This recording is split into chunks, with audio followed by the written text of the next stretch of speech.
मैं और उमर अलग हो गए। मैंने तो सोचा था कि कभी भी हमारा रास्ता अगर अलग हुआ तो नजरियाती इख्तिलाफ की वजह से, मगर ये तो सोचा भी नहीं था।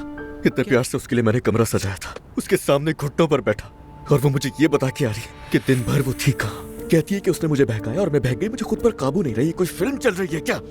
तुम्हारा हाथ कैसा है? नहीं मालूम। तुम्हें कल जो मैंने कहा था वो भूल गए हो क्या? चाहकर भी नहीं भूल पाया, मगर वो सब मेरी मोहब्बत के आगे कुछ नहीं है। इसलिए हर सूरत मुझे कबूल हो।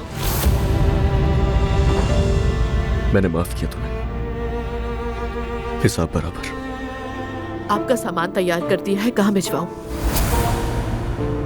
तुम ठीक हो? कहाँ पर भिजवाना है? मैं अपने घर वापस आ गया हूँ, दूसरा दरवाजा बंद हो गया। या अल्लाह, मतलब ये सब एक ही दिन में हो गया? एक के बाद एक सदमा मिल रहा है। मैं भी सुनकर हैरान हुआ हूँ, लेकिन फैसला कर चुके हैं ये। मॉम और उमर अंकल की अलैदगी हो गई है। बिस्मिल्लाह। क्या मतलब वो लोग तलाक ले रहे हैं? जी। दुआ दिन भर पत्थर तो नहीं तोड़ती कि तुम रात भर जागोगे। वो अपनी माँ को लेकर इस वक्त परेशान है बहुत, सोने दे उसे। मैंने तो 3 बच्चों को पाला है बेटा, मुझे तो कभी मौका नहीं मिला कि मैं किसी बात का गम मना सकूं। ये लोग तो बड़े नाजुक दिल वाले निकले, और उसकी माँ ने भी ऐसी दुआ पर आमीन कही जो कभी पूरी नहीं हो सकती। ये ब्रेकअप कहाँ से आ गया बीच में? देखो, ये मत कहना कि तुम्हें किसी से मोहब्बत हो गई है।